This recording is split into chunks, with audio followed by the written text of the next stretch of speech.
Most of what you call your life is not lived by you. It is spent in drift, in reaction, in small obediences you never agreed to, until one day you look up and realize the years did not simply pass. They were taken, quietly, politely, and with your permission. Here is the promise I want to make in the next few minutes. Seneca wrote a short letter to his friend Lucilius that has outlived empires, careers, and every modern distraction you can name. If you follow the logic of that letter, you won't merely feel inspired. You will walk away with a clearer sense of what is yours to command, what is not, and how to reclaim the only wealth you cannot earn back once it is spent: your attention, your time, and your inner freedom. The hard truth is that we treat time as if it were an infinite resource that behaves like money. If we waste money, we believe we can recover. If we waste time, we still speak as if the future will reimburse us. Seneca begins with a kind of ruthless kindness. People guard their property, but they leave their days unguarded. They will argue about a boundary line, yet let anyone step over the boundaries of their life. And yet, the deeper reflection is this: time is not merely the hours you possess, but the quality of mind you bring to them. Two people can live the same day, and one will have lived it fully, while the other will have been absent, stretched thin across worry, vanity, and restless comparison. When Seneca says life is long enough, he is not denying death. He is exposing a quieter tragedy. We do not lack time as much as we misplace it.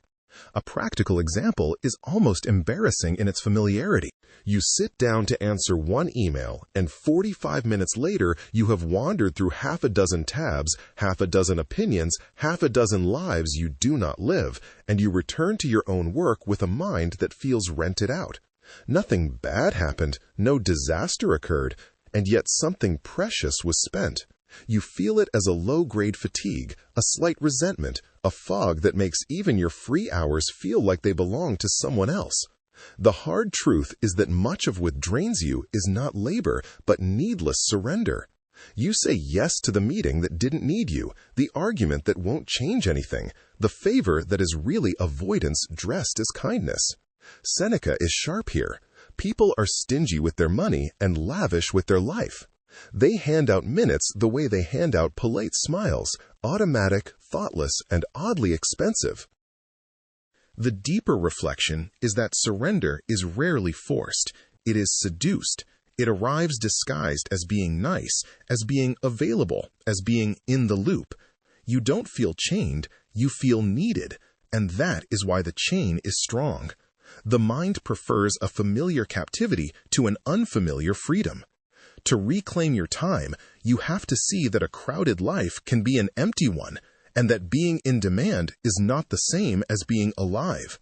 A modern life example: you keep your phone on sound because you tell yourself it's responsible, but what it really does is train your nervous system to live in a state of continuous interruption. Your body never quite returns to stillness. You think you are staying connected, but the connection is shallow and constant, like water sprayed across a sidewalk instead of poured into a glass.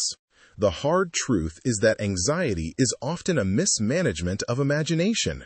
You spend your inner life rehearsing losses that may never come, and you call this preparation. Seneca recognized this habit long before our era of constant alerts. He knew the mind can be made to suffer twice, once in anticipation, once in reality. And sometimes only once, because the anticipated catastrophe never arrives, yet you have already paid the emotional cost. The deeper reflection is that fear is not simply a reaction. It is a philosophy, a story you tell about what the future means and what you can endure. Stoicism is not the denial of pain. It is the refusal to decorate pain with panic. It is the decision to meet reality with a spine instead of a spiral. If you cannot control what happens, you can still control what it means to you and how you will behave while it is happening. A practical example: think of the moment you receive criticism at work. The words are brief, perhaps even fair, but the mind, unsupervised, turns them into a prophecy. I'm failing. I'm unsafe. I'm about to be exposed. The body tenses as if chased. The Stoic move is not to pretend you don't care. It is to separate what is said from what you add. What is said is information. What you add is self-punishment. One can improve you, the other only breaks your focus. The hard truth is that most people do not lose their freedom to tyrants. They lose it to habits. They are governed by moods, cravings, and social rewards that are small individually and enormous in accumulation. Seneca's letter is, in a sense, a protest against living on autopilot. It insists that if your day can be taken from you, then your life can be taken from you, and no one will have to raise their voice. The deeper reflection is that freedom begins as an inner posture. You can be busy and free, or busy and enslaved. The difference is whether your mind belongs to you while you act. Seneca urges Lucilius to gather himself, to stop being scattered. This is not mystical, it is practical. A scattered person cannot tell what matters. A gathered person can endure discomfort because they have chosen their direction. A modern example is the difference between scrolling because you decided to rest and scrolling because you can't stop. They look identical from the outside, but inside one is recovery and the other is compulsion. The Stoic question is not, is this allowed? It is this mine? Am I doing it, or is it doing me? The hard truth is that failure is not the exception, it is the curriculum. What defeats people is not failing, but expecting not to. Seneca lived in a world where fortunes reversed quickly, where political favor was lethal, where exile could arrive like weather. He learned, painfully, that security is an agreement reality never signs. So he trained his mind to be at home without guarantees. The deeper reflection is that suffering becomes unbearable when it is interpreted as proof that life has gone wrong. But life is not a contract for comfort. It is a place for character. Stoicism does not ask you to celebrate hardship. It asks you to stop being surprised by it and to meet it with dignity. There is a quiet power in saying, "This is hard," without adding, "and therefore I am ruined." A practical example: you miss a deadline, or you lose an opportunity, or you watch someone else advance faster than you. The mind rushes to humiliation. But the Stoic approach is to turn failure into training.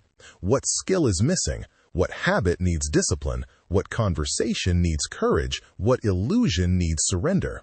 You don't romanticize the loss. You redeem it by refusing to waste the lesson. If these ideas are useful to you, take a second to subscribe and leave a thoughtful comment about one place where your time or attention has been slipping away lately. Not to confess, but to clarify. Naming the leak is often the beginning of fixing it. Now let's turn the page, because Seneca's letter does something even more unsettling than warning us about wasted time.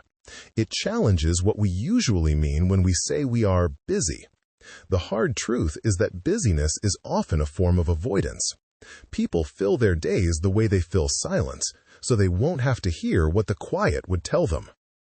Seneca describes those who are occupied but not truly engaged, those who are swept along by appointments and obligations until their life becomes a series of errands performed for everyone except their own conscience. The deeper reflection is that a person can be exhausted and still not have done the work that matters. The work that matters is not always productive in a visible way. Sometimes it is the work of becoming. It is the work of sorting desires, pruning false needs, and learning to sit with the truth without immediately trying to escape it. Seneca's invitation is not to do less for the sake of leisure, but to do what is essential for the sake of a life that belongs to you. A modern example: you finally get an evening free and you feel oddly restless, even guilty. You reach for stimulation because you don't know how to inhabit yourself without noise. That discomfort is not proof you need more entertainment. It is proof you have been away from your own mind too long. The first taste of freedom often feels like emptiness because you are no longer being carried. The hard truth is that pain will visit you, and it will not ask whether you are ready. Stoicism is honest about this.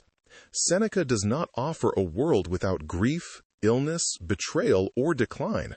He offers a way to meet them without collapsing inward.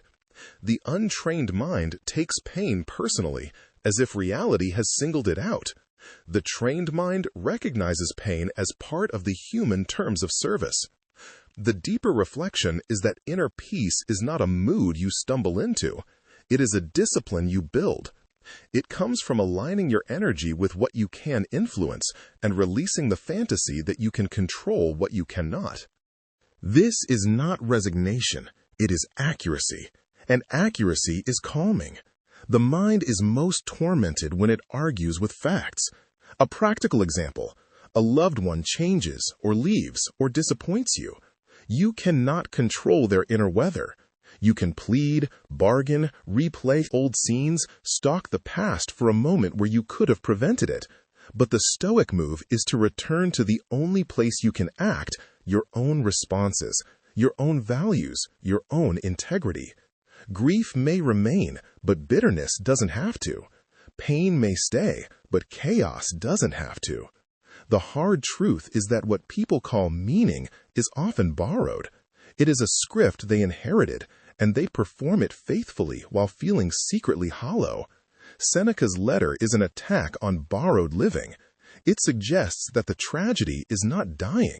It is dying without having truly lived, because your days were traded away for approval, status, or the simple habit of postponement. The deeper reflection is that meaning is less about what you achieve and more about what you refuse to abandon within yourself. It is fidelity to a chosen set of principles: courage, honesty, restraint, justice, generosity. When you act from these, life feels coherent even when it is difficult. When you betray them, life feels fractured even when it is comfortable. A practical example: imagine you are offered a promotion that quietly requires you to become someone you do not respect. Less truthful, more performative, more willing to sacrifice your health and relationships to an image. The world will call it success. Seneca would call it expensive. The Stoic question is not, "What will this give me?" but "What will it make of me?" Because you always pay with yourself. The hard truth is that you cannot protect your life by clinging to it. The tighter you grip, the more fearful you become. Seneca knew that death is not merely an ending. It is a pressure that reveals priorities. When you remember that time is finite, you stop treating everything as equally important. You stop worshiping trivialities. You begin to live with a certain clean seriousness. The deeper reflection is not morbid, it is clarifying. To remember death is to remember life. It is to stop postponing the phone call, the apology, the honest decision, the walk you keep promising yourself, the craft you keep delaying until you feel ready. The Stoic mind does not wait for perfect conditions. It uses imperfect conditions as the very arena of virtue. A modern example: consider how often people say, "Once things calm down, once the quarter ends, once the kids are older, once the stress lifts." But life does not calm down in the way you are imagining. It changes its shape, and the demands change their costumes. If you keep waiting for life to begin, you will be waiting while it ends. The hard truth is that control is smaller than you want and stronger than you think. You cannot control outcomes, reputations, economies, other people's moods, the fact that bodies age, or that plans break. But you can control the angle of your mind, what you consent to believe, what you consent to chase, what you consent to fear. Seneca's letter is a reminder that your life is not only what happens to you, it is the stance you take toward what happens. The deeper reflection is that inner strength is not hardening. It is simplifying. It is the quiet decision to stop multiplying suffering with unnecessary interpretations. It is the refusal to let the world rent space in your head without paying. It is the willingness to be misunderstood while you remain faithful to what is right. In that sense, Stoicism is not cold, it is clean. A practical example: the next time you feel overwhelmed, try this. Name what is actually happening in one plain sentence without dramatization. I have more tasks than time today. Someone is upset with me. I made a mistake. Then ask what is yours to do right now without negotiating with your feelings. One honest email, one apology, one boundary, one walk. Not to fix your entire life in a day, but to return ownership of the moment to yourself. The hard truth, the one Seneca places in your hands like a weight, is that no one is coming to give you your life back. No algorithm, no boss, no lover, no new year, no perfect morning routine. The days are already leaving, and they do not leave loudly. They leave the way a tide leaves, steadily, without argument, and without return. The deeper reflection is that this is not a reason for despair. It is a reason for reverence. If time is your one non-renewable wealth, then guarding it is not selfish, it is sane. And if your attention is the doorway through which life is experienced, then training it is not self-improvement, it is self-rescue. Seneca's letter still changes lives because it doesn't flatter you. It hands you responsibility, and with it, power. So take the letter's final implication with you into the rest of your day. Your life is not primarily what you plan. It is what you repeatedly give yourself to. And what you give yourself to, you become. Live as if your minutes are listening.